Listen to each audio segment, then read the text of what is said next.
کوئی معبود کا کوئی شائبہ نہیں ہونا چاہیے. تمہاری زندگی کا فوکس یا تمہاری بندگی کا مرکز محور صرف اور صرف اللہ سبحانہ تعالیٰ کی ذات ہونی چاہیے. جھکنا ہے تو اسی کے سامنے، استغفار کرنا ہے تو اسی سے، دعائیں مانگنی ہے تو اسی سے، حاجت کے لیے جانا ہے تو اسی کے پاس جانا ہے. ٹھیک ہے، تو یہ اللہ سبحانہ تعالیٰ کی شان بھی ہے، یہ اللہ سبحانہ تعالیٰ کی ذات کا سب سے بڑا حق بھی ہے کہ صرف اور صرف اس کی بندگی عبادت کی جائے. اور یہی ہر نبی کی تعلیم ہوتی تھی. ٹھیک ہے، بیسک یہی ہے، دین کی بنیاد یہی تھی جو تمام انبیاء لے کر آئے تھے. تو یہی بات حضرت صالح علیہ السلام بھی کہہ رہے ہیں. حضرت نوح علیہ السلام کی قوم کے قصے میں بھی ہم نے یہی پڑھا، حضرت ہود علیہ السلام کے قصے میں بھی ہم نے یہی پڑھا. اور یہ بھی ما لکم من الہ غیرہ، تمہارے لیے اللہ کے سوا کوئی معبود نہیں ہے. انہوں نے بھی بت تراش رکھے تھے اور ان کو پوجا کرتے تھے. ان کو یہی بتایا جا رہا ہے کہ یہ سب تمہارے غلط عقائد و نظریات ہیں، اللہ کے سوا کوئی معبود نہیں. ٹھیک ہے، اور یہی معاملہ چونکہ مشرکین عرب کا بھی تھا، وہ بھی بے تحاشا انہوں نے بت بنا رکھے تھے، کعبہ میں بھی بت رکھے ہوئے تھے، خود کو حضرت ابراہیم کا پیروکار بھی بتاتے تھے اور ساتھ اتنا زیادہ شرک بھی کرتے تھے. ان کو بھی ایگزیکٹ یہی پرابلمس ان کی تھیں، یہی مسائل اور یہی برائیاں ان کے اندر تھی. سب سے بڑی بیماری شرک کی، اور ان سے جب ان کو روکا جاتا تھا تو ان کے بھی جوابات اسی طرح کے ہوتے تھے جس طرح کی ان دیگر قوموں کے تھے. تو اس لیے ان کو سمجھایا جا رہا ہے انہی کے نیبرہوڈز میں جو قومیں آباد تھیں اور اللہ کی غضب کا شکار ہوئی، ان کی مثالیں دے کر. لیکن اس کا مطلب یہ نہیں ہے کہ یہ باتیں صرف مشرکین عرب تک کے لیے تھیں. آج بھی جو لوگ اللہ کے سوا کسی اور کو اپنا معبود یا اپنا الہ مانتے ہیں، ان سب کے لیے بھی یہی احکامات ہیں. اور اس میں صرف یہ نہیں سمجھ لینا چاہیے کہ نہیں ہم تو بتوں کی پوجا تھوڑی کرتے ہیں، بتوں کی پوجا تو بس یہ ہندو کرتے ہیں. عبادت کرنا، الہ بنانا یا کسی کو اپنا معبود سمجھنا، اس کا مطلب صرف یہ نہیں ہوتا کہ کوئی بت کے ہی آگے جھک رہا ہے تو وہی مشرک ہے، باقی نہیں ہے. بہت سے لوگ ایسے ہیں جنہوں نے اپنے نفس کو الہ بنا لیا. کیونکہ معبود تو وہ ہوتا ہے نا جس کی بات مانی جائے، جس کے حکم کے آگے انسان جھک جائے اور جس کے سامنے بالکل اپنے آپ کو بے بس سمجھے. تو اگر ایسا معاملہ انسان کا اپنے نفس کے ساتھ ہے کہ وہ اپنی نفس کی بات مانتا ہے، اس کے سامنے جھکتا ہے اور اس کے سامنے بالکل بے بس ہے، تو پھر وہ ظاہر اس نے اپنے نفس کو الہ بنا لیا ہوا ہے. ٹھیک ہے، اور اسی طرح اگر کسی نے کسی معاشرے کو یا معاشرے کے کچھ حکمرانوں کو یا کچھ لوگوں کو جو ذرا کسی لحاظ سے انفلوئنشل ہیں، چاہے وہ کوئی نون کوئی سیلیبریٹیز پرسنالٹیز ہیں یا وہ ویسے کوئی حاکم ہے کسی طرح کے، کسی وجہ سے یا اپنی ذات برادری یا اپنے دوست ملنے جلنے والے، ان کا خوف اتنا اندر اپنے بٹھا لیا ہے کہ ان کی باتوں کے انسان زیادہ ویٹیج دیتا ہے، تو یہ بھی معبود بنانے کی ہی مترادف ہے. تو اس لیے ہم سب کو بھی اپنے آپ کو چیک کرنے کی ضرورت ہے، کیونکہ ہمارے اندر بھی کہیں نہ کہیں یہ کسی نہ کسی صورت میں ذرا سا شرک سرایت کر سکتا ہے. ایسی بات نہیں ہے کہ ہم کہیں کہ ہم اللہ کے ماننے والے ہیں تو ہم تو نہیں شرک کرتے. بہت سے اللہ کو ماننے والے جو ہیں وہ کہیں نہ کہیں کسی نہ کسی شرک کا بھی شکار ہو جاتے ہیں نا. تو یہ جو طاغوت کا انکار ہے، تمام جھوٹے معبودوں کا انکار، تمام باطل معبودوں کا انکار، یہ سب سے بڑی آپ کہہ لیں کہ ایک ریکوائرمنٹ ہے ایک مومن سے، ایک ایمان والے سے. ٹھیک ہے نا. تو تمام انبیاء کی یہی تعلیم ہوتی تھی. ٹھیک ہے، کہ اللہ کے سوا تمہارا کوئی الہ نہیں ہے، کوئی معبود نہیں ہے، تو اسی کے سامنے تم نے جھکنا ہے. تو عبادت اور بندگی ونس اگین اس کو دہرا لیں کہ اس کا مطلب صرف رسوم عبادت نہیں ہے کہ بس ہم نماز پڑھ رہے ہیں اللہ کے لیے یا قرآن پڑھ رہے ہیں تو ہم نے بس بندگی کا حق ادا کر دیا. نہیں، بندگی کا حق تو انسان نے زندگی کے ہر مرحلے پر ادا کرنا ہے، اور زندگی کے ہر شعبے سے اس کا تعلق ہے. چاہے انسان لوگوں کے ساتھ معاملات کر رہا ہے تو اس کو یاد رہے کہ میں کس کا عبد ہوں. وہ کمائی کرنے کے لیے نکل رہا ہے تو اس کو یاد رہے کہ میں کس کا عبد ہوں اور اس کے کیا احکامات ہیں اور اس کی کیا بتائی ہوئی حدود ہیں. ٹھیک ہے، تو زندگی کے ہر پہلو پہ یہ جو ابدیت کی بات ہے نا، یہ لاگو ہوتی ہے. ہم لوگ سمجھتے عموماً یہ ہے کہ شاید صرف نماز پڑھنا، روزہ رکھنا یہی عبادت ہے. یہ تو سارے ایک ظاہری طریقے ہیں نا، عبادت کے رسوم ہیں یا ریچولز ہیں. ٹھیک ہے، وہ تو کرنے ہی ہیں، لیکن اندر سے بھی تو انسان کا پتہ ہو اور اس کو احساس ہو کہ میں اللہ کا عبد ہوں، تو میں نے ہر وقت اس کا عبد رہنا ہے. ظہر اور عصر کے درمیان بھی جو معاملات میں کر رہا ہوں اس میں بھی میں اللہ کا ہی عبد ہوں. یہ تو نہیں کہ نماز پڑھ لی اللہ کے لیے اور اس کے درمیان پھر لوگوں پر ظلم کیا، حرام کمایا، سب غلط کام کیے یا اپنے نفس کی بات مان لی. تو یہ تو عبد ہونا نہیں ہے نا، یہ تو دنیا کی کو اپنا معبود سمجھنے والی بات ہے. یہ سمجھنا چاہیے. پھر جو یہ بات ہے ہوا انشأکم من الارض، زمین سے تمہیں پیدا کیا، اس سے مراد یہ ہے کہ ایک تو یہ کہ مٹی سے پیدا کیا جانا، ٹھیک ہے، کہ ظاہر ہے تمام بنی نوع انسان حضرت آدم علیہ السلام کی اولاد اور حضرت آدم علیہ السلام جو ہیں ان کو مٹی سے پیدا کیا گیا تھا، ٹھیک ہے. تو اس زمین کی چیز ہے مٹی. اور بعض مفسرین نے اس کو اس طریقے سے بھی ایکسپلین کیا ہے کہ انسان کو جب زمین پہ بھیجا گیا، آباد کیا گیا، تو اس کو اپنی زندگی گزارنے کے لیے جن چیزوں کی ضرورت ہوتی ہے اس کا تعلق ارض سے ہے، زمین سے ہے، مٹی سے ہے. یعنی مٹی سے ہی نباتات اگتی ہیں، پھل پھول پودے، اناج، دالیں، اور یہی چیزیں کھا کے پھر جب جانور جو ہیں وہ بھی پھلتے پھولتے ہیں. تو انسان کی ضرورت تو دونوں ہے، پودے بھی ہیں جانور بھی ہیں، دونوں سے انسان کی ضروریات پوری ہوتی ہیں. تو یہ ایک زمین کے ساتھ یا مٹی کے ساتھ جو انسان کا تعلق ہے اور انسان کی نشو و نما، اس کی زندگی کا انحصار خوراک پر ہے، نظر اس کے بغیر تو انسان کچھ بھی نہیں ہے. تو یہ چیز ہے کہ ہوا انشأکم من الارض، ٹھیک ہے. اور پھر واستعمرکم فیہا کا مطلب یہ ہے کہ جو اس دنیا میں زندگی گزارنے کے لیے تمہیں یا اس دنیا میں آباد ہونے کے لیے جو تمہیں جن نعمتوں کی ضرورت تھی وہ بھی اللہ سبحانہ تعالیٰ نے تمہیں یہاں پہ مہیا کر دی ہیں، ٹھیک ہے. یعنی ایسا نہیں ہے کہ انسان کو بھیج کے اللہ تعالیٰ نے بس انسان کو چھوڑ دیا اور اس کی ضروریات کی طرف کوئی توجہ نہیں دی گئی، ایسا نہیں ہے. اللہ تعالیٰ نے انسان کے لیے اس دنیا میں ہر طرح کی آسانیاں دی ہیں. اس کو سانس لینے کے لیے آکسیجن چاہیے، اس کو پینے کے لیے پانی چاہیے، اس کو زندگی گزارنے کے لیے خوراک کا، لباس کا، ان کی ضرورت ہے تو اس کا بھی بندوبست کیا گیا. معاش کی ضرورت ہے، اس کو سکھایا گیا کیا کر سکتے ہیں، پھر اس کو بتایا گیا، حدود بھی بیان کر دی گئی، ٹھیک ہے نا. تو اللہ سبحانہ تعالیٰ نے انسان کو آباد بھی کیا اس کے اوپر، یعنی ایسے چھوڑ نہیں دیا، ٹھیک ہے. تو اب انسان سے کیا مقصود ہے یا کیا ریکوائرڈ ہے کہ وہ اللہ کی بندگی کرے. اور اگر اس دوران اس دنیا میں زندگی گزارتے ہوئے اس سے کوئی غلطیاں ہوئی ہیں، گناہ ہوئی ہیں، خطائیں ہوئی ہیں، تو اس کے لیے بھی اللہ سبحانہ تعالیٰ کی طرف اس کو رجوع کر کے اپنی معافی مانگنے کی ضرورت ہے، ٹھیک ہے. تو یہاں پہ حضرت صالح علیہ السلام جو ہے نا، آپ دیکھیں کہ کچھ استدلال بھی کر رہے ہیں ان کو، یعنی انسان کو اس کی ایک تو حقیقت بھی بتائی جا رہی ہے کہ کیسے تم مٹی سے پیدا کیے گئے ہو، اور پھر یہ بھی اس کو سمجھایا جا رہا ہے کہ اللہ کا احسان دیکھو تمہارے اوپر کیسا ہے کہ اس نے کس طریقے سے تمہیں زمین پر آباد کیا. تو اس میں زمین کا بھی ذکر آ رہا ہے کہ آپ دیکھیں نا، زمین کو انسان کے رہنے اور ٹھہرنے کے لیے اس قابل بنایا گیا، ورنہ یہ تو جب بنی تھی، جب وہ بگ بینگ ہوا تھا جس کا ذکر ہم پڑھتے ہیں قرآن میں بھی، تو یہ تو ڈول رہی تھی. پھر اللہ سبحانہ تعالیٰ نے بتایا کہ اس میں پہاڑوں کو میخوں کی طرح گاڑا گیا کہ یہ رک جائے، کیونکہ اگر اس طرح ہلتی ہوئی زمین ہوتی تو ہم میں سے کسی کا اس کے اوپر رہنا ممکن نہیں تھا. آج خدا نخواستہ تھوڑا سا زلزلہ آتا ہے تو کیا حالت ہو جاتی ہے. پھر آپ دیکھیں انسان کے لیے کیسے زمین سے بندوبست کیا گیا، نرم بھی ہے لیکن اتنی نرم نہیں ہے کہ انسان اندر دھس جائے، چل نہ سکے. پھر سخت بھی ہے، اتنی سخت ہے کہ انسان اس کے اوپر چل بھی سکتا ہے، اپنی عمارتیں بھی بنا سکتا ہے، یٹ وہ ایسی بھی ہے کہ اس کے اندر سے پودے بھی چھوٹی سی کومپل، ایسے چھوٹا سا پودا اس کو پھاڑ کے باہر نکل آتا ہے. تو اللہ تعالیٰ نے ایسی استعداد زمین کے اندر رکھی ہے، اس قابل بنایا انسان کے لیے.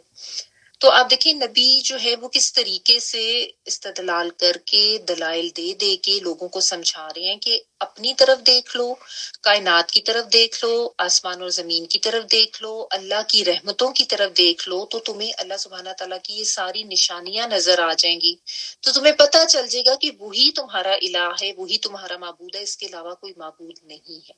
اور یہی طریقہ ہوتا ہے جو بھی راہ سے ہٹا ہوا ہو اس کو سمجھانے کے لیے. جو اگر دلائل دینے ہوں تو بہت سے دلائل ہیں کائنات میں، انسان کے اپنے جسم میں، انسان کے اوپر جو اللہ کی رحمتیں ہیں. اور جب انسان اللہ کے ساتھ شرک کرتا ہے تو بیسیکلی گناہ تو کر ہی رہا ہوتا ہے، وہ اللہ تعالیٰ کی کتنی رحمتوں کا انکار کر رہا ہوتا ہے،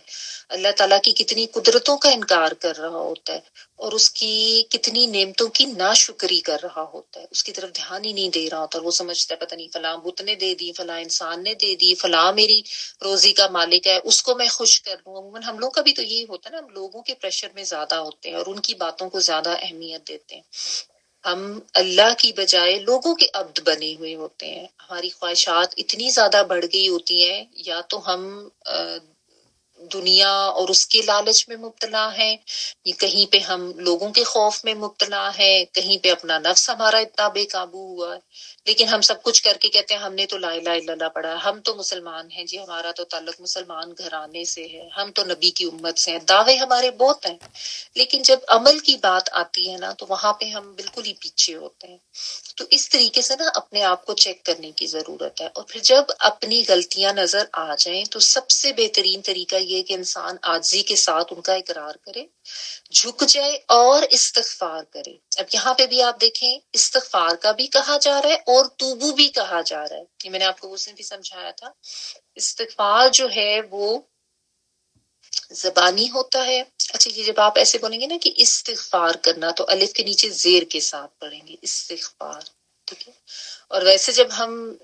تسبیح کرتے ہیں تو ہم استغفر اللہ پڑھتے ہیں زبر کے ساتھ، الف کے اوپر زبر کے. میں اللہ سے معافی طلب کرتا ہوں. جبکہ جب ایز اے ناؤن آپ اس ورڈ کو بولتے ہیں تو استغفار بولتے ہیں، باب استفال میں جانے کی وجہ سے. یہ بعض دفعہ لوگ کوشچن کر لیتے ہیں. تو استغفار جو ہے یہ جو چیز ہے یہ زبانی جو ہم کرتے ہیں، اللہ تعالیٰ سے دعائیں مانگتے ہیں، استغفر اللہ ویسے پڑھتے ہیں، یا استغفر اللہ ربی من کل ذنب واتوب الیہ، یا جو بھی استغفار کی دعائیں ہم نے اس دن بھی پڑھی تھی اور شیئر بھی میں نے کر دی تھی، اور بھی جو آپ کو پتہ ہے وہ سب پڑھنی چاہیے. تو یہ زبانی ہوتا ہے استغفار. اور توبو جو ہے، تابہ یا توبو کا مطلب ہوتا ہے لوٹنا یا پلٹنا. تو یہ عمل سے تعلق رکھتا ہے. یہ جو توبو کا ورڈ ہے نا یہ عملی اظہار ہوتا ہے. کہنے کا مطلب یہ ہوتا ہے کہ صرف یہ نہیں ہے کہ بندہ زبانی تو استغفر اللہ کر لے، لیکن ان غلطیوں سے لوٹے ہی نہ، اس غلط راہ سے پلٹے ہی نہ. تو زبانی استغفار تو کرنا ہی کرنا ہے، لیکن اس غلط راہ سے لوٹ کے واپس بھی آنا ہے. اس چیز کو انسان بھول جاتا ہے. نماز پڑھ لیں گے، اس کے بعد کوئی استغفار کی تسبیح بھی کر لی، اور اس کے بعد زندگی کا طریقہ وہی رکھا جس پہ ہم چل رہے ہوتے ہیں، اس کو ہم تبدیل نہیں کرتے. ٹھیک ہے. تو یہ چیز سمجھنے کی ہے کہ ساتھ وہ عملی قدم بھی اٹھانا ہے. صرف استغفار نہیں کرنا، توبہ کا عمل بھی ساتھ ضروری ہے. لوٹ کے بھی آنا ہے، پلٹ کے بھی آنا ہے. اور پھر توبہ کی بات میں ہمیشہ جو میں آپ کو کہتی ہوں تینوں چیزیں یاد رکھا کریں کہ ماضی میں جو گناہ ہوئے اس پہ ندامت، آپ اب حال میں پریزنٹ میں ان کو چھوڑ دینا، اور مستقبل میں ان کو نہ کرنے کا عہد کر لینا. تو یہ ماضی، حال، مستقبل یہ شرائط ہیں توبہ کی. ان کے ساتھ اگر انسان لوٹتا ہے، پلٹتا ہے، توبہ کرتا ہے، استغفار کرتا ہے، تو پھر ہی اس کی توبہ قابل قبول ہے نا. یعنی اگر کسی نے مزاق بنایا ہوا ہے توبہ کا کہ بس خیر ابھی کر لیتا ہوں گناہ، بعد میں اللہ سے توبہ کر لوں گا، تو یہ نہیں ہے. یا یہ کہ زبانی استغفار تو کر لیا لیکن گناہ کو نہیں چھوڑا، تو یہ اس توبہ اصلی یا توبۃ النصوح جس کو کہا گیا اس معنوں میں نہیں آتا. سچی خالص توبہ جس میں دل سے نیت ہو، جس میں دل میں انسان کے اندر ندامت ہو، شرمندگی ہو، احساس جرم ہو، اور پھر اس کے ساتھ اللہ تعالیٰ کے ساتھ توبہ کرے. اور پھر اس میں جو یاد رکھنے کی بات ہے استغفار ہو یا توبہ ہو کہ یقین اور توکل بہت ضروری ہے. یعنی اگر آپ اللہ سے معافی مانگ رہے ہیں تو آپ کو اس چیز کا یقین ہونا ضروری ہے کہ میرا رب مجھے ضرور معاف کر دے گا. یہ اللہ تعالیٰ سے غلط گمان کے مترادف ہے کہ انسان یہ سمجھے ہائے میری تو بخشش نہیں ہوگی، مجھے تھوڑی اللہ نے معاف کرنا ہے، میں تو اتنے گناہ کر چکا. نہیں، اگر واقعی نیت خالص ہے نا اور واقعی انسان واپس آنا چاہتا ہے تو پھر اس یقین کے ساتھ جب اللہ تعالیٰ سے مانگے گا کہ اللہ تعالیٰ مجھے معاف ضرور کریں گے، تو اللہ تعالیٰ کی ذات تو بہت غفور و رحیم ہے. تو یہ یقین ہونا بھی بہت ضروری ہے، اور کوئی شیطانی وسوسوں میں آنے کی ضرورت نہیں ہے کہ نہیں میں تو بہت گناہ گار ہوں تو میری تو معافی ہو نہیں سکتی، تو اس لیے چلو پھر گناہ ہی کرتے رہو تو ٹھیک ہے، مجھے کون سا معافی مل جانی. تو اللہ سبحانہ تعالیٰ نے خود کہا ہے نا کہ جتنے بھی تم نے اپنی جانوں کے اوپر گناہ کر کر کے اسراف کیا ہو، میری طرف آؤ، مجھ سے مانگو معافی اور استغفار کرو، میں بخشنے والا ہوں. ٹھیک ہے، تو بس یہ یاد رکھنا چاہیے. تو یہی تمام انبیاء کی تعلیم ہوتی تھی، کبھی وہ لوگوں کو مایوس نہیں کرتے. یہاں سے نا ایک دائی کے لیے یہ بھی پہلو نکلتا ہے کہ آپ دیکھیں تمام جو انبیاء تھے وہ ایک امید کا پہلو رکھتے تھے اپنی تبلیغ میں. ہم لوگ عموماً یہ کرتے ہیں کہ ہم نا لوگوں کو یا تو لیبل کر کر کے یا ان کو شرمندہ کر کر کے اور ان کو لیٹ ڈاؤن کر کے بات کرتے ہیں،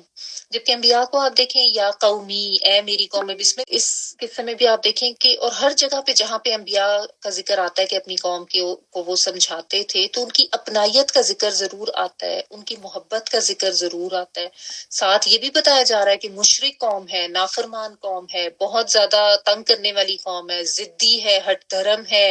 انکار کرنے والی ہے. لیکن انبیاء کا طریقہ کار نہ صرف یہ کہ محبت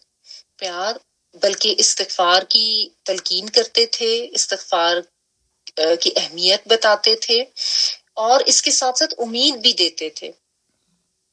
کہ رب جو ہے میرا وہ بہت زیادہ معافی کو قبول کرنے والا ہے، بخشنے والا ہے، رحم کرنے والا ہے.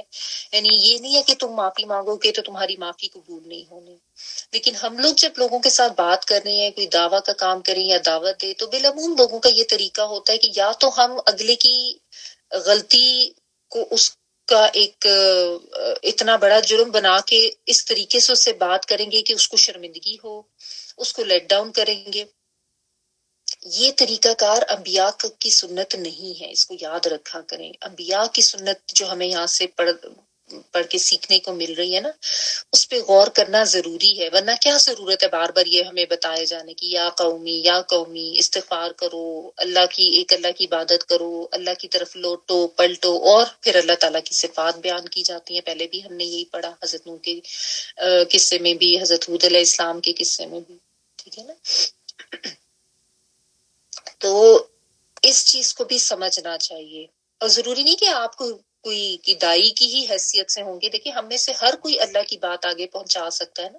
تو ہر ایک کو یہ سمجھنے کی ضرورت ہے کہ اللہ کی بات آگے کس طریقے سے کرنی ہے، کس طریقے سے پہنچانی ہے. نرم طریقے سے، اچھے طریقے سے، اخلاص کے ساتھ، اچھے اخلاق کے ساتھ، اور خیر خواہی کا جذبہ لیے ہوئے یہ کرنی ہے. یہ چیز ذہن میں رکھنے کی ضرورت ہے. ٹھیک ہے، تو اللہ کے نبی ان کو سمجھا رہے ہیں. اور اس میں ایک یہ بھی بات ہے کہ ایک تو وہی بات کہ جو عرب کے مشرکین تھے ان کا ایگزیکٹلی یہی معاملہ تھا، وہ بھی ان چیزوں پہ اسی طریقے سے گناہوں کا، غلطیوں کا شکار تھے، شرک کا شکار تھے، اور سمجھانے پر نہیں مانتے تھے. اور نبی صلی اللہ علیہ وسلم ان کو بھی سمجھاتے تھے. اصل میں یہ انسانوں کا آپ کہنے کہ ایک ان کی نفسیات ایسی ہوتی تھی، ان کی سوچ ایسی ہوتی تھی کہ چونکہ ہوتا تھا نا کہ وہ بادشاہت والا دور ہوتا تھا، اور ان لوگوں کا خیال یہ ہوتا تھا کہ عام جو انسان ہے اس کی رسائی تو بادشاہ کے دربار میں ہو نہیں سکتی. یعنی بادشاہ کے دربار میں جانے کے لیے ان کو تو بہت سے لوگوں کا سہارا لے کے اپنی بات آگے تک پہنچانی پڑتی تھی. ٹھیک ہے نا؟ تو ان کو لگتا تھا کہ اللہ سبحانہ تعالیٰ کی ذات بھی ایسی ہے کہ ہم ڈائریکٹ اس تک نہیں پہنچ سکتے. تو ہم جو یہ دیوی ہیں، دیوتا جن کو ہم نے بنائے ہوئے ہیں اپنے بت، یہ بہت ضروری ہے ہمارے لیے کیونکہ یہ ہمارے سفارشی ہیں.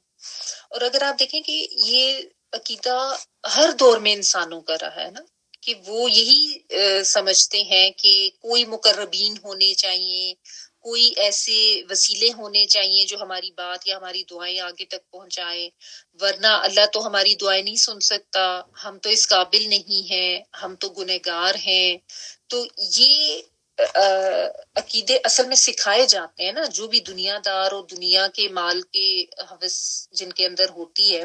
اور وہ جو مطلب آپ کہنے کہ انہوں نے دین کے ٹھیکیدار بن کے بیٹھے، انہوں نے عام لوگوں کے ذہن میں یہ عقیدہ اتنا پختہ کر دیا ہے نا کہ دیکھو جس طرح بادشاہ تک اپنی درخواست پہنچانے کے لیے بادشاہ کے مقربین تک رسائی کی ضرورت ہوتی ہے، وہی باتیں آگے تک پہنچاتے ہیں، تو اللہ سبحانہ تعالیٰ تو پوری کائنات کا مالک ہے، اس تک تم لوگ کیسے پہنچ سکتے ہو؟ ہم انسان تو بڑے گناہ گار ہیں، اور اس کے لیے ہمیں بھی مقربین کا وسیلہ تلاش کرنا ہوتا ہے، ٹھیک ہے نا؟ اور مقربین میں وہ یا تو اپنی ذات کو لے آتے ہیں، یا کوئی فوت شدہ بزرگان جن کی قبریں بنا بنا کے اور ان کو انہوں نے کمائی کا ذریعہ بنایا ہوتا ہے، ان کو وہ شامل کرتے ہیں، ٹھیک ہے نا؟ تو اس طرح کے گمراہ کن عقائد لوگوں کو سکھا کے اور بے شمار پھر شرک کی اقسام میں ان کو مبتلا کر دیتے ہیں، ٹھیک ہے؟ جبکہ اللہ سبحانہ تعالیٰ تو اس چیز کی بار بار تردید کرتے ہوئے لوگوں کو سمجھاتے ہیں کہ ایک الہ ہے، ایک معبود ہے، اور اگر ابھی تک غلط کرتے بھی آئے ہو تو اس سے استغفار کر لو، لوٹ آؤ، پلٹ آؤ، اس سے اپنی حاجتیں بیان کرو، اس کی عبادت کرو، وہ غفور الرحیم بھی ہے۔ اور یہاں پہ دیکھیں اللہ تعالیٰ کی جو صفات بتائی گئی ہے، قریب مجیب بھی ہے، یعنی تم یہ مت سمجھو کہ اللہ تم سے بہت دور ہے۔ یہی بات کہ جو لوگوں کو یہ عقیدے سکھا دیں گے نا کہ اللہ تک رسائی تمہارے لیے تو ممکن ہی نہیں ہے، اللہ کے تک پہنچنے کے لیے تو بیچ میں بہت سے لوگوں کے وسیلے تمہیں چاہیے ہوں گے، اور اس کے ذریعے پھر لوگوں کو شرک میں بھی ڈالتے ہیں، اور آپ یہ کہہ لیں کہ ان کو ایک انڈر کانفیڈنٹ رکھا جاتا ہے نا کہ میں تو اللہ سے ڈائریکٹ دعا نہیں مانگ سکتا، میں اللہ تعالیٰ سے ڈائریکٹ معافی نہیں مانگ سکتا، اور لوگ غلط قسم کی چیزوں میں مبتلا رہتے ہیں۔ تو یہ قریب و مجیب کا مطلب ہی یہی ہے کہ اللہ تعالیٰ تو تمہاری بہت قریب ہے، اللہ تو ہماری شہرک سے بھی قریب ہے، یعنی ایسا نہیں ہے کہ ہم اللہ سے دعا مانگیں گے یا معافی مانگیں گے یا استغفار کریں گے یا کوئی اپنی حاجت بیان کریں گے تو اللہ تعالیٰ کو پتہ نہیں چلے گا۔ یہی تو عقیدہ یہاں پہ ٹھیک کیا جا رہا ہے، اور یہی تو توکل انسان کا بنایا جا رہا ہے کہ اللہ سے جب تم مانگتے ہو، اللہ تعالیٰ کو بخوبی علم ہوتا ہے کہ تم کیا مانگ رہے ہو، تمہاری کیا پریشانی ہے، تمہاری کیا حاجت ہے، یا تمہارے اندر کتنی ندامت ہے اور تم اس گناہ سے معافی مانگ کے لوٹنا چاہتے ہو۔ تو یہ مت سمجھو کہ اللہ تم سے دور ہے، اور یہ بھی نہیں سمجھو کہ اللہ تعالیٰ تمہاری دعائیں سنتے نہیں ہیں۔ یہ مجیب ان کا ورڈ بھی یہی یقین دہانی کے لیے کہ جو جواب دینے والا ہے۔ جواب کون دیتا ہے؟ جب آپ کسی کو پکارتے ہیں، جو سنتا ہے وہی جواب دیتا ہے نا۔ اگر کوئی بہت دور کھڑا ہے، آپ نیچے سے بلا رہے ہیں، وہ اوپر اپنے کمرے میں بیٹھا ہے، جیسے ہم 5 دفعہ بچوں کو بلاتے ہیں، ان کو آواز ہی نہیں جاتی، سنتے ہی نہیں ہے، تو وہ ان کو نہیں پتہ چلتا، بعد میں ہم ان کو کہتے ہیں کہ تم جواب نہیں دیتے ہو۔ تو جب جو سن لے گا وہ تو آگے سے جواب دیتا ہے، الا یہ کہ کوئی ایسا ہو جو سنی انسنی کرے، یا جو سامنے بھی کھڑا ہو لیکن بہرا ہو، ٹھیک ہے نا۔ لیکن اللہ سبحانہ تعالیٰ کی ذات وہ ذات ہے جو انسان کی دعائیں، اس کی حاجتیں، اس کا پکارنا، اس کا گڑ گڑانا، اس کا مانگنا، ان سب سے واقف ہے۔ اللہ تعالیٰ سنتے بھی ہیں اور اللہ تعالیٰ جواب بھی دیتے ہیں۔ تو بیسیکلی تو یہاں پہ اپنے اس بھروسے کو ہمیں پختہ کرنے کی ضرورت ہے، کیونکہ ہم میں سے ہر کوئی جو ہے نا، اگر آنیسٹلی ہم اپنا تھوڑا سا بھی محاسبہ کریں نا، تو ہم میں سے ہر ایک کے اندر کہیں نہ کہیں یہ تھوڑا سا ایک ایلیمنٹ ضرور ہے کہ دیکھو اللہ نے میری بات نہیں سنی، اللہ تعالیٰ نے میری تو دعائیں نہیں قبول کی، کہیں نہ کہیں پہ کسی نہ کسی جگہ پہ کیسا ہوتا ہے۔ بہت سے معاملات میں کسی نہ کسی چیز پہ ہم بہت دعا بھی کر رہے ہوتے ہیں، بہت جدوجہد بھی کر رہے ہیں، وہ کام نہیں ہو رہا ہوتا۔ تو ایسے میں پھر انسان ہے نا، ظاہر ہے انسانی جذبات تو سب کے ساتھ ہے، تو انسان کے ذہن میں آتا ہے کہ میری تو دعائی نہیں سن رہے، میری تو دعائی نہیں قبول ہو رہی۔ تو یہ صرف ان کو سمجھایا نہیں جا رہا ہے جو شرک کرتے ہیں، ہم میں سے ہر ایک کے لیے یہ چیز سمجھنے کی ضرورت ہے، کیونکہ کہیں نہ کہیں یہ اندر تھوڑا سا آپ کہہ لیں ایک گلہ، ایک شکوہ انسان کے اندر آ جاتا ہے، کیونکہ شیطان تو دیکھیں ہر ایک کے ساتھ ہے نا، انسان کے خون کے ساتھ ساتھ وہ دوڑتا ہے خون کے اندر شیطان جو ہے، تو وہ کہیں نہ کہیں انسان کو ضرور مایوس کرتا ہے اور اس کی امید کم کرتا ہے۔ تو جب بھی شیطان کی طرف سے ایسا وسوسہ آئے تو ایک تو وسوسوں سے بچنے کی دعا بھی پڑھے۔ سورۃ فلق و سورۃ الناس جو ہے ان کو سمجھ کے، اور ویسے بھی اعوذ باللہ پڑھیں تاکہ شیطان جو ہے وہ یہ وسوسے دور کرے، اور یہ ان ربی قریب مجیب یہ پڑھ پڑھ کے نا اپنے آپ کو یقین دلانے کی کوشش کرنی چاہیے، کیونکہ بعض دفعہ ایسا ہوتا ہے کہ انسان کی وہ جو اندر کا وسوسہ یا وہ جو آواز ہوتی ہے انسان اس کو زیادہ سننے لگ جاتا ہے، اور پھر آہستہ آہستہ انسان کو نا ایک بے چینی بھی ہونے لگ جاتی ہے، اور شیطان یہی تو چاہتا ہے کہ انسان کو بے چین کرے، اس کو شک میں ڈالے اور اس اللہ کے اوپر سے اس کا بھروسہ کم کر دے۔ تو یہ نہیں کرنا، ٹھیک ہے، یہ خیال، یہ عقیدہ، یہ وسوسہ بالکل غلط ہے کہ اللہ سبحانہ تعالیٰ سن نہیں رہے۔ دیکھیں ہمارے لیے وہ چیز ملنا یا اس حاجت کا پورا ہونا ابھی اگر ٹھیک نہیں ہے تو پھر ظاہر ہے اللہ کی حکمت سے وہ ابھی نہیں ہوگی، اور اگر اس چیز کا بالکل ہی نہ ملنا ہمارے لیے زیادہ بہتر ہے تو پھر اللہ سبحانہ تعالیٰ اس کو نہیں دیں گے، اس کے نعم البدل میں یا تو کوئی اور چیز دے دیں گے، یا کوئی انسان کی کوئی مصیبت ٹل جاتی ہے، یا آخرت کے لیے اس کی یہ دعائیں سٹور ہو جاتی، کیونکہ ہمیں بحیثیت انسان ہمارا شعور یا ہمارا فہم یا علم ہمارا تو ایسا نہیں ہے نا کہ ہمیں پتا ہو کہ ہمارے لیے کیا چیز ٹھیک ہے اور کیا چیز نہیں۔ تو بس اللہ سبحانہ تعالیٰ سے جب دعا مانگے یقین ضرور رکھیں، لیکن اللہ کی حکمت اور اللہ کے علم پر بھروسہ بھی رکھیں کہ اللہ تعالیٰ اپنے علم اور اپنی حکمت سے زیادہ جانتے ہیں ہماری دعائیں کس وقت کیسے قبول ہونی چاہیے، ٹھیک ہے۔ اور اس کے اوپر جب انسان اپنے سر کو جھکاتا ہے نا، یہ اصل ابدیت ہے اور یہی اصل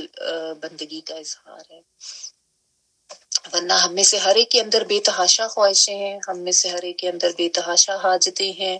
ہم سب یہ چاہ رہے ہوتے ہیں کہ ہماری زندگی عین ہماری امیدوں، ہمارے ارادوں اور ہماری خواہشات کے مطابق ہو، لیکن نہیں ہوتی۔ بہت سے کو یہ نہیں ہم کہہ سکتے کہ کوئی مالدار لوگ جو ہیں وہ تو اپنی زندگی کی ہر چیز لے لیتے ہیں، وہ دنیا کی چیزیں تو لے لیتے ہیں، لیکن حاجت مند تو ہر کوئی ہے، کوئی ایسا نہیں ہے جو یہ کہے کہ میری زندگی کی کوئی حاجت ہی ایسی نہیں ہے جو کبھی پوری نہ ہوئی ہو۔ تو اللہ تعالیٰ انسان کو حاجت مند رکھتے بھی ہیں، ظاہر ہے کہ انسان کی ابدیت کا اظہار ہوتا رہے۔ اب جو اللہ تعالیٰ سے مانگتا ہے، اللہ تعالیٰ کی طرف رجوع کرتا ہے، یقین کے ساتھ، ایمان کے ساتھ اس کی طرف جاتا ہے، وہ تو اپنی ابدیت کا اظہار بھی کرتا ہے، اس کی بندگی سے جو مقصود ہے اس کو پورا کرنے کی وہ تو کوشش کرتا ہے۔ جو اللہ تعالیٰ سے مانگتے ہی نہیں ہیں، جو اپنی صلاحیتوں اور قوتوں پر بھروسہ کرتے ہیں، جن کو اللہ کی معرفت نہیں ہے، یا جو اس میں مبتلا ہو جاتے کہ کوئی فائدہ نہیں ہے اللہ سے مانگنے کا معاذ اللہ، اور اللہ تعالیٰ تو ہماری دعائیں نہیں سنتے تو اس کی کوئی ضرورت ہی نہیں ہے مانگنے کی، تو یہ سارے لوگ جو ہیں یہ ابدیت میں نہیں ہے۔ یہ جو ایک الہ اور ایک اللہ تمہارا معبود ہے، اس کے سوا تمہارا کوئی معبود نہیں ہے، ان باتوں کا مفہوم اگر آپ ڈیپ ڈاؤن سمجھنے کی کوشش کریں نا تو وہ اس طرح سے بنتا ہے، اور ہم میں سے ہر کوئی اندر کہیں نہ کہیں اس کمی کا شکار ہے۔ ہم کہتے تو ہی ہیں کہ نہیں ہم تھوڑی کو بتوں کو پوجتے ہیں، ہم تو ایک اللہ کی عبادت کرتے ہیں، لیکن جب وہ گلہ آتا ہے نا اور وہ شکوہ آتا ہے اور وہاں پہ توکل ہٹتا ہے، میں یہ نہیں کہہ رہی ہوں کہ ہم جو ہے جو بھی ایسی سوچ ہے ویسے کرنے والے بالکل ہی جو ہے وہ مشرک ہو جاتے ہیں معاذ اللہ، ایسی نہیں بات ہے۔ کہنے کا مطلب یہ ہے کہ یہ جو چھوٹی چھوٹی کمی کوتاہیاں ہمارے اندر ہیں یا کوئی چھوٹے چھوٹے گیلے شکوے ہمارے اندر ہیں نا، ان کو ہمیں دور کرنے کی ضرورت ہے۔ اللہ پر اپنا یقین، ایمان بھی مضبوط کرنے کی ضرورت ہے، اور اللہ ہی کو اپنا عبد سمجھنے کی ضرورت ہے کہ وہی معبود ہے، دعائیں وہ سنتا ہے، وہ بہت قریب ہے۔ ہمیں کوئی ضرورت نہیں ہے کسی پیر فقیر کے آستانے پر جانے کی، ہمیں کوئی ضرورت نہیں ہے کہ ہم جا کے وہاں پہ سجدے کریں یا ان کی باتیں مانیں۔ گھر بیٹھ کے اللہ سے مانگے، اللہ تعالیٰ سب کی دعائیں سنتے۔ ہاں کسی زندہ انسان سے آپ دعا کہہ سکتے ہیں، جیسے ہم اپنے والدین کو کہتے ہیں، اپنے اساتذہ کو کہتے ہیں، یہ بالکل ٹھیک ہے، یہ جائز ہے، اس میں کوئی حرج نہیں ہے، لیکن یہ سمجھنا کہ میری شاید دعا قبول نہیں ہوگی تو میں کسی کو وسیلہ ہی بناؤں جا کے کسی کی قبر پہ، یعنی قبر میں مدفون لوگ، فوت شدہ لوگ یا کوئی پیر فقیر، ان کو اس طرح سمجھنا اور یہ سمجھنا کہ میری تو دعا قبول ہی نہیں ہونی، یہ عقیدہ غلط ہے، یہ بات غلط ہے، ٹھیک ہے۔ تو اس کو سمجھنے کی ضرورت ہے، اور اللہ سبحانہ تعالیٰ نے ہمیں بتایا، سورۃ البقرہ میں بھی ہم نے پڑھا تھا، وَإِذَا سَأَلَكَ عِبَادِي عَنِّي فَإِنِّي قَرِيبٌ أُجِيبُ دَعْوَةَ الدَّاعِ إِذَا دَعَانِ، کہ جب میرا بندہ مجھ سے سوال کرتا ہے تو میں تو بہت قریب ہوں، اور میں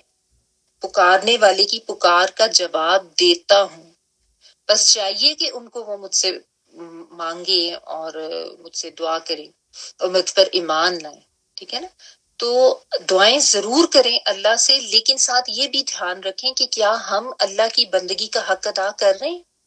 گلے کرنے پہ تو ہم فوراً آ جائیں گے کہ میری یہ دعا قبول نہیں ہوتی، اللہ میری دعا نہیں سنتے، میرے ساتھ یہ کیوں گیا، وہ کیوں ہو گیا. لیکن جہاں پہ بندگی کی حق کی ادائیگی کی بات آتی ہے، یا جہاں پہ اللہ کو معبود مان کے اس کی ابدیت کے مکمل اظہار کی بات آتی ہے نا، وہاں پہ ہم سب پیچھے ہیں. کہیں نہ کہیں کوئی نہ کوئی کمی ہم ساروں میں ہی آ جاتی ہے. ٹھیک ہے نا؟ تو یہ اپنے آپ کو ٹھیک کرنے کی ضرورت ہے. جہاں جہاں ہمیں یہ خیال آتا ہے نا کہ یہ نہیں ہوا، وہ کیوں ہو گیا، وہ کیوں ہو گیا، ایسا نہیں ہونا چاہیے تھا، یا ایسے، بس اپنے آپ کو اللہ کی مرضی کے آگے جھکا دیں، چھوڑ دیں. یہی ہے ابدیت اور یہی ریکوائرڈ ہے. ٹھیک ہے؟ ضرور دعا مانگنی ہے، لیکن اگر دعا نہیں اس وقت قبول ہو رہی تو اس کا مطلب یہ نہیں ہے کہ اللہ نے ہمیں چھوڑ دیا ہے، ماشاء اللہ، یا اللہ تعالیٰ سن نہیں رہے ہیں، یا اللہ تعالیٰ تو بہت دور ہیں.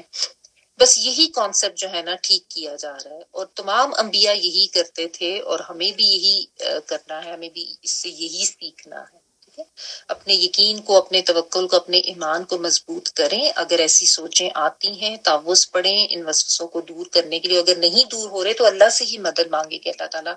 ان وسوسوں کو دور کرے اور میرے ایمان کو، یقین کو مضبوط کریں. بہت سی تو انبیاء کی دعائیں ایسی ہیں جو کتنے سالوں بعد قبول ہوئی تھی. حضرت ابراہیم علیہ السلام نے جو نبی صلی اللہ علیہ وآلہ وسلم کی دعا مانگی تھی، کب جا کے قبول ہوئی تھی. ہے نا؟ اور یہ انبیاء کے قصے سے بھی ہمیں پتہ چلتا ہے کہ تمام انبیاء مخلص ہوتے تھے، اپنی قوم کے لیے دعا کرتے تھے، اپنی مشرک اور فاسق قوم کو بھی اتنی اپنائیت سے بلا کے ان کے لیے دعا کرتے تھے، ان کو بلاتے تھے. یٹ ان کی دعائیں اپنی قوم کے حق میں صرف کچھ لوگوں کے لیے قبول ہوئی نا، جنہوں نے اپنی ابدیت کے اظہار کو مانا اور اپنی ابدیت کا جو ہے جو ریکوائرمنٹ تھی اس کو پورا کیا، جو مقصود تھا. تو انسان خود تو پہلے اپنی بندگی کا حق ادا کرے، اور پھر گلے تو خیر اللہ سے انسان کسی صورت بھی نہیں کر سکتا. لیکن میں کہنا صرف یہ چاہ رہی ہوں کہ جہاں پہ بندگی اور ابدیت کی بات آتی ہے، اس میں ہم خود پیچھے رہتے ہیں. بہت سے معاملات کو جانتے بوجھتے سمجھتے ہوئے بہت سے احکامات کو ہم نہیں کرتے ہیں، اور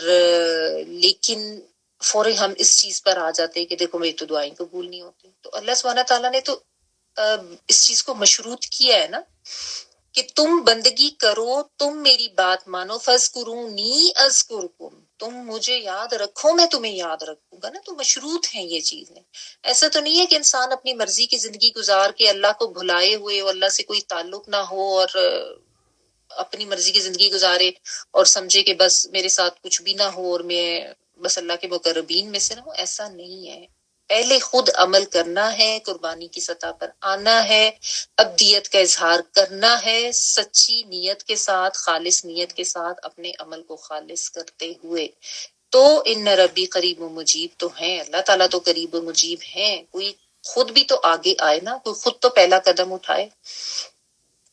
انسان ایک قدم اٹھاتا ہے، اللہ سبحانہ تعالیٰ تو 10 قدم آ کے اس کو پکڑتے ہیں. ٹھیک ہے؟ تو یہ تو خود اللہ سبحانہ تعالیٰ نے کہا، لیکن پہلا قدم انسان کو خود اٹھانا ہے اپنی ابدیت کے اظہار کے طور پہ. تو آگے سے اب قوم کا جواب کیا تھا وہ دیکھیں.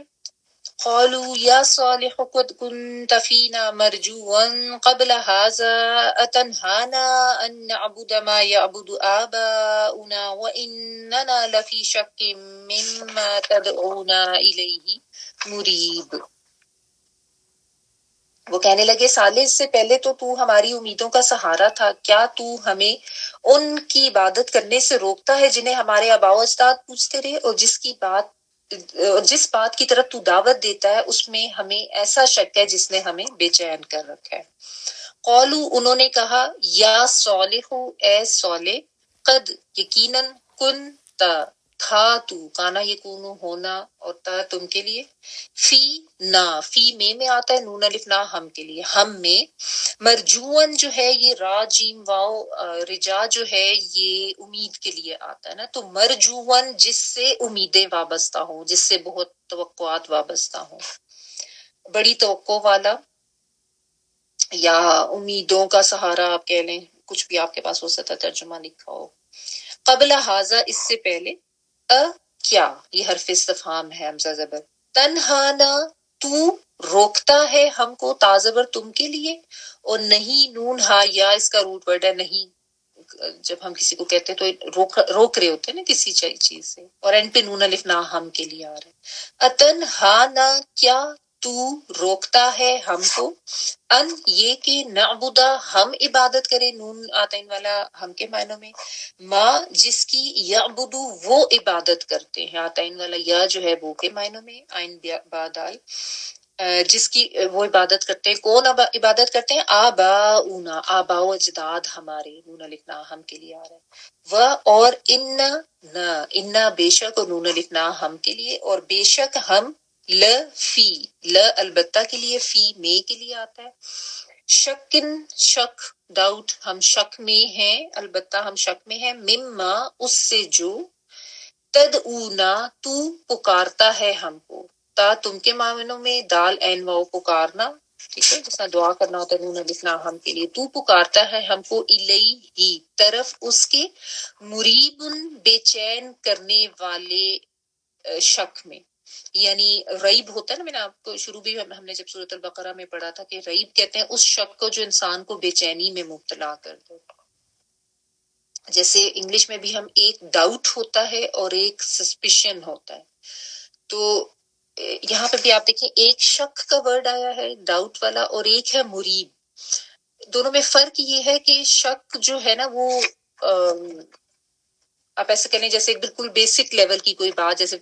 فرض کریں آپ کے سامنے کوئی دو چیزیں آپ کو سمجھ نہیں آ رہی، آپ کہہ رہے ہیں کہ پتہ نہیں مجھے سمجھ نہیں آ رہی کہ ان کا رنگ بلیک ہے یا گرے ہے،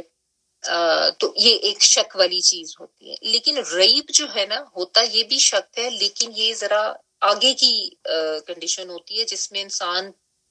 اتنی پریشانی میں ہوتا ہے کہ اضطراب کا شکار ہو جاتا ہے، جسے ہم کہتے ہیں نا انگزائٹی ہو جاتی ہے، اتنی کنفیوژن ہو جاتی ہے. تو یہ فرق ہے دونوں میں. اچھا، یہاں پہ اب قوم آگے سے کیا کہہ رہی ہے کہ حضرت صالح علیہ السلام کو یہ کہہ رہے ہیں کہ اے صالح تو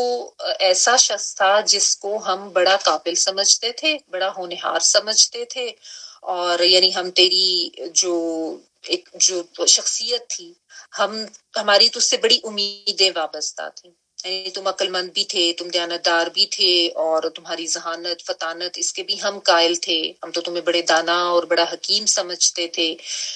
کیونکہ اللہ سبحانہ تعالیٰ جب انبیاء کو چوز کرتے تھے نا، تو انبیاء ایسی شخصیات ہوتے تھے قوم کی جن کے بارے میں قوم کو پتا ہوتا تھا کہ یہ قوم کے راست باز، با اخلاق، صالح، نیک کردار والے، آنیسٹ لوگ ہیں، سچے صادق لوگ ہیں. نبی صلی اللہ علیہ وآلہ وسلم کو بھی جب اللہ سبحانہ تعالیٰ نے نبی بنایا تو آپ کا تعلق قریش سے تھا، جو کہ ایک بڑا زبردست اور معزز قبیلہ سمجھا جاتا تھا. پھر آپ صلی اللہ علیہ وآلہ وسلم کے بارے میں بھی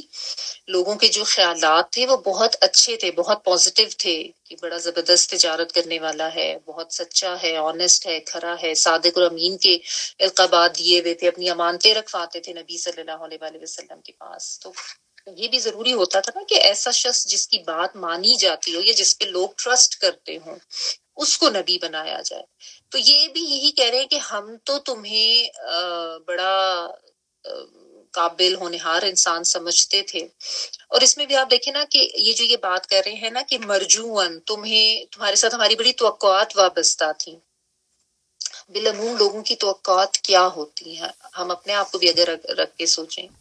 کہ ہمارے مسجز کی اولاد اگر کوئی زیادہ ذہین ہو،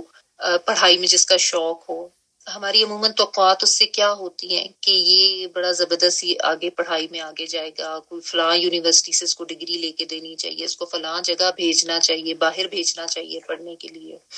اور اس کو بہت زبردست پروفیشن پر آنا چاہیے کیونکہ یہ تو بہت ہونہار ہے. یعنی ساری جو توقعات ہوتی ہیں بالعموم لوگوں کی وہ دنیاوی لحاظ سے انہوں نے وابستہ کی ہوتی ہیں نا، کہ باپ دادا کا نام روشن کرے گا، خاندان کا نام روشن کرے گا، ہماری بڑی ایک اچھی ریپیوٹ بن جائے گی، یہ ہمارا بچہ بڑا ہونہار ہے. تو یہی بات وہ بھی سمجھتے تھے ان کے لیے کہ اچھا قابل انسان ہے، دیانتدار ہے، امانتدار ہے، تو یہ تو دنیاوی لحاظ سے بڑا آگے جائے گا، یہ تو بڑا اپنے خاندان کا نام روشن کرے گا۔ اب جب انہوں نے دین کی بات کرنی شروع کی، توحید کی طرف دعوت دینی شروع کی، تو جتنے بھی یہ دنیا دار لوگ تھے انہوں نے کیا کہنا شروع کر دیا کہ تم نے تو باپ دادا کے دین سے سرکشی اختیار کر لی ہے، ہمیں اس بات سے روک رہے ہو جس پہ اتنے عرصے سے ہم نے اپنے آباء و اجداد کو کرتے ہوئے پایا ہے، جس راستے پہ، تو کیا وہ سارے غلط تھے جو تم ہمیں اس سے ہٹا رہے ہو؟ ٹھیک ہے نا۔ اور یہ جو انبیاء کی دعوت جو ہے اس کے اثرات ہوتے تھے وہ یہی ہوتے تھے کہ جو ماننے والے عاجز لوگ ہوتے تھے وہ تو ایمان لے آتے تھے، ٹھیک ہے، جو ایمان لے آتے تھے ان کے اندر سکون بھی آ جاتا تھا، اطمینان بھی آ جاتا تھا، ٹھیک ہے نا، اور پھر اسی وجہ سے ان کو ایک ثابت قدمی بھی ملتی تھی، صبر و حوصلہ بھی ملتا تھا اس ایمان کی طاقت کی وجہ سے۔ لیکن جو انکار کرنے والے ہوتے تھے، جن کے دل میں دنیا کی محبت زیادہ ہوتی تھی نا، وہ جب اس طرح کی دعوت کو سنتے یا دیکھتے تو ان کے اندر ایک اضطراب پیدا ہوتا تھا، ایک بے چینی، ایک انگزائٹی، کیونکہ انبیاء جب اپنی دعوت دیتے تھے تو دلائل کے ساتھ دیتے تھے نا، بغیر دلائل کے تو نہیں دیتے تھے، اور دلائل بھی ایسے ہوتے تھے جو کہ ایک باشعور انسان کے عقل کو ہلاتے تو ہیں کہ دیکھو کائنات کی طرف غور کرو، اللہ نے تمہیں پیدا کیا ہے، یہ بت تو بے جان ہے، ان کی طرف تم کیوں جاتے ہو، ٹھیک ہے نا۔ لیکن جو منکرین ہوتے تھے ان کے پاس چونکہ اس چیز کو رد کرنے کی اور دلیل کوئی نہیں ہوتی تھی، تو وہ آبا کی تقلید کو دلیل بنا لیتے تھے اور کہتے تھے کہ بس یہی سب سے وزنی دلیل ہے، اور سب کو پتہ ہے کہ ہمارے بزرگ تو ہمیشہ سے یہی کرتے آئے ہیں، تو ہم اس سے کیسے ہٹ جاتے ہیں، ٹھیک ہے نا۔ اب ہوتا یہ تھا کہ ایک طرف انبیاء کا دلائل اور ان کا استدلال، اور دوسری طرف یہ جو منکرین ہیں ان کی بے دلیل باتیں اور ان کے وہ بے بنیاد نظریات اور عقائد، تو وہ دونوں کا جب آپس میں ٹکراؤ ہوتا تھا تو اس کا نتیجہ یہی ہوتا تھا کہ جو انکاری ہوتے تھے ان کے اندر ایک وہ بے چین کرنے والا شک پیدا ہوتا تھا، ٹھیک ہے نا۔ پھر یہ بھی ہوتا تھا کہ ان منکرین میں سے کوئی ایک شخص جو ہے اس نے وہ مسلمان ہو گیا، اس نے ایمان قبول کر لیا، اب باقی لوگ جو ہیں وہ ایک بے چینی اور پریشانی میں مبتلا ہو گئے، اس کو بھی یہ کہتے تھے کہ تم ہٹ گئے ہو، غلط راہ پہ چلے گئے ہو، تم گمراہ ہو گئے ہو، اور ساتھ ساتھ یہ بھی نظر آ رہا ہوتا تھا کہ یہ دلائل بھی ہیں، ان کی طرف بھی غور کرنا چاہیے، ٹھیک ہے نا۔ تو خود وہ اصل میں جو منکرین ہوتے تھے نا انبیاء کی دعوت پر، ایک پریشانی اور ایک اضطراب کا شکار ہو جاتے تھے، ٹھیک ہے۔ تو یہ بیسیکلی اس کیفیت کا یہاں پہ بیان کیا جا رہا ہے کہ وہ کہتے ان کو یہ تھے کہ تم تو بڑے ذہین تھے، قابل تھے، تم کس راہ پہ چل پڑے۔ آج بھی ایسا ہوتا ہے نا، اگر کوئی حق بات کرے، دین کی طرف بلائے، تو بالعموم جو خاندان کے بزرگ ہوتے ہیں اس کو کیا کہتے ہیں، اچھے بھلے ہونہار تھے، اچھے بھلے قابل تھے، تمہارا کیا دماغ خراب ہو گیا، تم نے تو سارا کچھ پڑھ پڑھا کے ضائع کر دیا، تم کس طرف چل پڑے ہو، اچھا تم ہمیں بتاؤ گے، یا یہ تو ہمیشہ سے ہمارے خاندان میں ہوتا ہے، یا تو ہمارے بزرگ کیا غلط کرتے آئے، یا پھر وہ مختلف قسم کے ڈراوے دیں گے، کوئی نفسیاتی حربہ استعمال کرنے کی کوشش۔ یہاں پہ بھی ایک طرح کا نفسیاتی حربہ ہی ہے۔ پہلے ہم نے حضرت ہود علیہ السلام کے بارے میں پڑھا، ان کی قوم نے ان پہ کیا نفسیاتی حربہ کیا تھا کہ تمہارے اوپر ہمارے بتوں کی مار پڑے گی، اور وہ انہوں نے ہی تمہارے اوپر ایسا قرض کیا کہ تم اس طرح کی باتیں کرنے لگے ہو۔ یہاں پہ کیا نفسیاتی حربہ استعمال کیا جا رہا ہے کہ تم تو اچھے بھلے قابل انسان تھے، بڑے ذہین تھے، بڑے فطین تھے، تمہیں کیا ہو گیا، تم کیسے بے وقوفوں والی باتیں کرنے لگے ہو۔ اور یہ جو رویے ہیں لوگوں کے ہر دور میں انسانوں کے رہے ہیں، مطلب ہمیں بھی اپنے ساتھ ہی ایکسپیرینس ہوتا ہے ہر ایک کو، جب آپ کسی کے ساتھ حق بات کریں گے، دعوت دیں گے، بتائیں گے کہ اللہ تعالیٰ کے دین میں یہ چیزیں نہیں ہیں یا یہ طور طریقے نہیں ہیں جو ہمارے خاندان میں اپنائے ہوئے ہیں اتنے عرصے سے، بعض دفعہ بتاتے ہیں کہ کسی کے فوت ہونے پہ، یا جو عجیب عجیب قسم کی رسومات ہمارے ہاں ہیں جو کہ کئی کئی دن چلتی ہیں، تو یہ غلط ہیں، تو لوگ نہیں مانیں گے، اور وہ فوراً آباء و اجداد کی جو طریقے ہیں اس کو دلیل بنا کے پیش کرتے ہیں اور کہتے ہیں تمہارا دماغ خراب ہو گیا، تمہیں کیا ہو گیا، تم عقل کرو، تم زیادہ مولوی ہو گئے ہو، تم نے زیادہ دین پڑھ لیا، اس طرح کی باتیں یہ بڑے کامن ایک رویے ہیں جو ہر دور میں انسانوں کے رہے ہیں، اور ہر حق کی بات کرنے والے نے یہ رویے فیس کیے ہیں، ٹھیک ہے۔ اور ہوتا بھی یہی ہے کہ جو کمزور لوگ ہوتے ہیں نا وہ دنیا کے پریشر میں آ جاتے ہیں، یا تو حق بات سے خود بھی ہٹ جاتے ہیں یا لوگوں کو منع کرنا چھوڑ دیتے ہیں، ٹھیک ہے، یا یہ کہتے ہیں کہ لوگ نہ ہم سے دور ہو جائیں، وہ نہ ہم سے ڈس اپوائنٹ ہو جائیں، اور اس مخالفت کو نہیں لے سکتے اور رک جاتے ہیں اور خود بھی پیچھے ہو جاتے ہیں۔ آپ دیکھیں ہم میں سے بہت سے ایسے ہیں جو تھوڑا بہت دین کی طرف اگر آئے تو لوگوں کے پریشر میں آ کے، لوگوں کی مخالفت سے گھبرا کے وہ پیچھے ہو گئے۔ ایک دفعہ ہم دیکھتے ہیں لوگ اپنی زندگی کے طور طریقے تھوڑے سے بدلتے ہیں، جیسے کسی نے کوئی دورہ قرآن کیا، 1 مہینے کے لیے وہ اس کا اثر ہوا، اور آہستہ آہستہ یا تو دنیا کی محبت غالب آ جاتی ہے یا لوگوں کا ڈر خوف اور ان کا پریشر غالب آ جاتا ہے، اور انسان اللہ کی بات کو پیچھے کر کے لوگوں کے پریشر میں آ کے دنیا دار بن کے اس پریشر کو نہیں لے سکتا اور پیچھے ہو جاتا ہے، ٹھیک ہے نا۔ اور پھر اس میں ایک طریقے بات یہ بھی ہوتی ہے کہ جب بھی حق کے لیے آواز اٹھائی جاتی ہے تو پہلے سب لوگ جو بڑے اطمینان سے اس شرک میں یا ان گمراہیوں میں اور اس فسق میں مبتلا ہوتے ہیں اور ان غلط راستوں پر چل رہے ہوتے ہیں نا، جب کوئی آ کے دلیل کے ساتھ حق کی بات کرتا ہے تو ان کا وہ سکون ختم ہو جاتا ہے اور پھر وہ بے چینی میں مبتلا ہو جاتا ہے، ٹھیک ہے نا۔ یعنی ایک تو ہوتا ہے نا کہ جب انسان مگن ہوتا ہے تو گمراہ ہو کے اس گمراہی کے راستے پہ مگن ہوتا ہے، اس کو پتہ ہی نہیں چل رہا ہوتا ہے، لیکن جب کوئی جھنجھوڑتا ہے، جب کوئی جگاتا ہے، جب کوئی بتاتا ہے، اب اس کے اندر ایک بے چینی ضرور ہوتی ہے، مانے نہ مانے یہ اس کا اپنا فعل اپنا عمل ہے، لیکن وہ بے چینی ضرور ہوتی ہے، کیونکہ اللہ تعالیٰ نے انسان کے اندر ایک حس تو رکھی ہے نا کہ ایک اس کو پہچان ہوتی ہے یا احساس ہوتا ہے۔ تو یہ وہی بات ہے کہ ان کا بھی سکون ختم ہوا، ان کو وہ بے چینی اور اضطراب ہونے لگا، اسی کا ذکر وہ کر رہے ہیں کہ تم نے تو ہمیں شک میں ڈال دیا ہے، جس چیز کی طرف تم ہمیں بلا رہے ہو ہم تو اس کو اگر سوچتے ہیں تو ہم تو بڑے بے چین کرنے والے شک میں مبتلا ہو رہے ہیں، ٹھیک ہے۔ تو جب بھی ایک باشعور انسان، باعمل ایمان والا انسان حق کی طرف آتا ہے اور پھر اس حق بات کی دعوت دیتا ہے نا، تو وہ روشن دلائل کے ساتھ دے رہا ہوتا ہے، اور بہت سے لوگ جو مان کے اس کی پیروی بھی کرنا شروع کر دیتے ہیں، لیکن جو دنیا دار لوگ ہوتے ہیں ان کے لیے یہ سب چیزیں بہت اضطراب کا باعث بنتی ہیں، ان کو بے چین کر دیتی ہیں، ٹھیک ہے نا۔ لیکن جب کوئی انسان سچ بول رہا ہو نا اور انسان بس ضد میں آ کے اس کا انکار کرے نا، تو انسان کے اندر ایک گھنٹی ہوتی ہے جس میں تھوڑی سی بھی فطرت کی رمق باقی ہوتی ہے نا، وہ بے چین ہوتا ہے کہ میں کہیں واقعی یہ سچ ہے اور کہیں ایسا تو نہیں واقعی یہ سچ ہے، تو یہ اس کیفیت کو یہاں پہ بیان کیا جا رہا ہے۔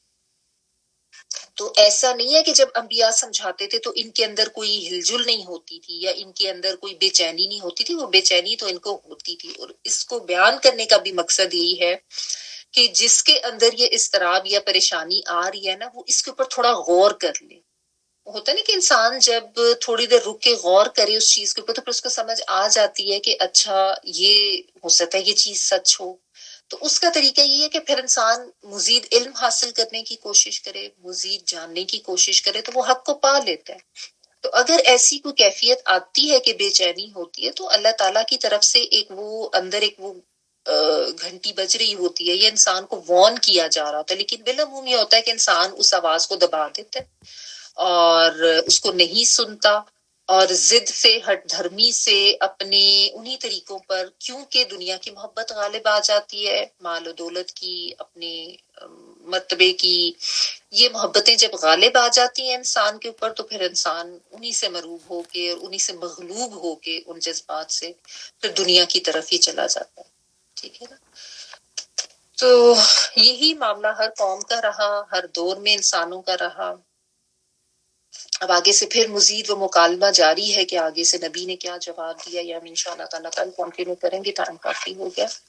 اس کو یہیں تک رکھتے ہیں۔ آخر دعوانا الحمدللہ رب العالمین، سبحانک اللہم و بحمدک، نشہد ان لا الہ الا انت، نستغفرک و نتوب الیک۔ جی یہ آیت نمبر 61 سے اگر تلاوت پہ کر دیں تو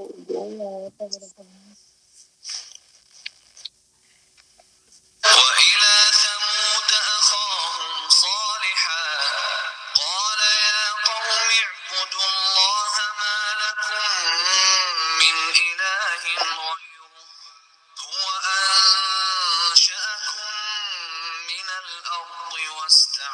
استعمركم فيها فاستغفروه ثم توبوا